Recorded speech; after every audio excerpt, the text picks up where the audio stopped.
आमदार प्राध्यापक राम शिंदे यांच्या वाढदिवसानिमित्त भाजपा युवा नेते प्रवीण बोलबट, अण्णा ढवळे, विष्णू गंभीरे यांच्या वतीने व समर्थ हॉस्पिटल यांच्या सहकार्याने मोफत मूळव्याध शिबिर आयोजित करण्यात आले होते। या शिबिराचे उद्घाटन आमदार प्राध्यापक राम शिंदे यांच्या हस्ते संपन्न झाले।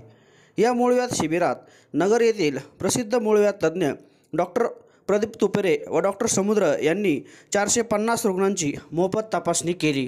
या प्रसंगी उपस्थित पै शरददादा कारले, भाजपा तालुका अध्यक्ष अजयदादा काशीद, शिवसेना तालुका अध्यक्ष प्राध्यापक कैलास मानेसर, प्रवीण शेठ चोरडिया, रविदादा सुरवशे, संभाजी ब्रिगेडचे नेते अण्णासाहेब सावंत, विभीषण मामा धनवडे, डॉक्टर ज्ञानेश्वर झेंडे, शाकीर खान, सोमनाथ राळेबाद, लना होशिंग विद्यालयाचे प्राचार्य होशिंग सर, अभयराजे राळेबाद, केशवांना वनवे, प्रदीप बोलबट, बाळासाहेब गीते, संजय आबा गोपाळगरे, उद्धव चेअरमन, काका चव्हाण, लहू शिंदे, पांडुरंग माने, संजय राऊत, डॉक्टर सचिन घायतडक, सलीम तांबोळी, विक्रांत घायतडक, मोहन देवकाते, शिवकुमार डोंगरे, बिट्टू मोरे, दादा महारनवरसह अनेक मान्यवर उपस्थित होते।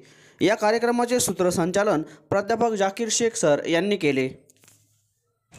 बाहेर जाऊन जे पेशंटला 30-40 हजार रुपये खर्च येतो तो फक्त काही गोळ्या औषधं फक्त 1000 रुपयामध्ये त्याचं खर्च येतो। या खर्चामध्येच पेशंट व्यवस्थित बरा होतो। आणि जागतिक ख्यातीचे डॉक्टर तुपेरे यांचं नाव पूर्ण भारतातच नाहीतर जगात पूर्ण ते काम करतात मूळव्याध या विषयावर।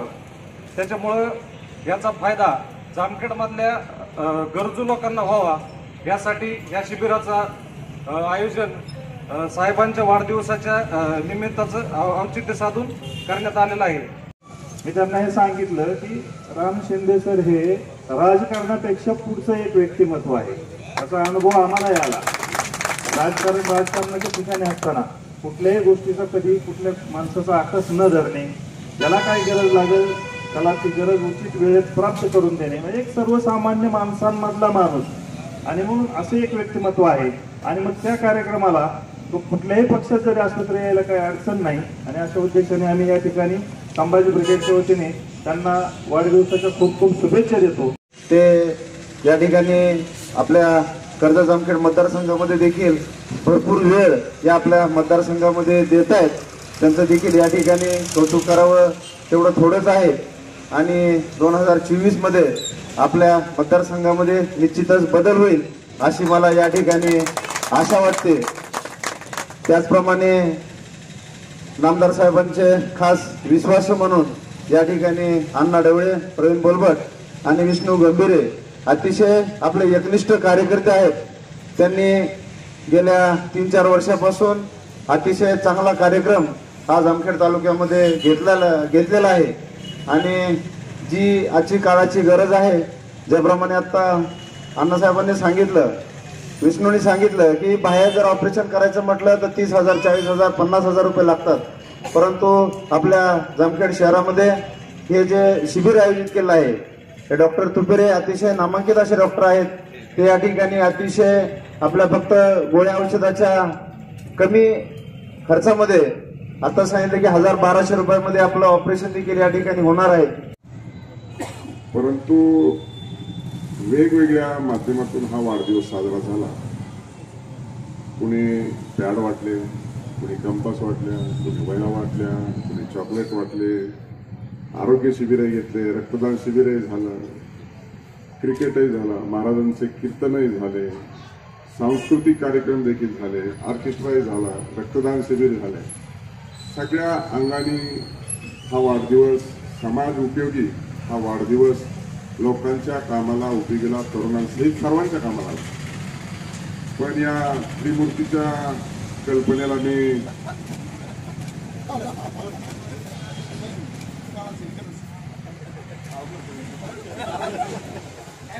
तुम्ही जी संकल्पना आणि कल्पना मांडली त्यामुळे जाकीर सर निवेदन करत होते, तुपेरे डॉक्टरांनी एका वाक्यात मला शुभेच्छा दिल्या, पण तुमच्या कल्पनेला सलाम करा अशी परिस्थिती आहे। शब्दात जर फोड केली, मूळ व्याधी कर्जत जामखेडच्या मूळ व्याधीवरती उपचार असलेलं हे शिबिर आहे। त्यामुळे आता समूळ नष्ट करा तुमच्या शिबिराला।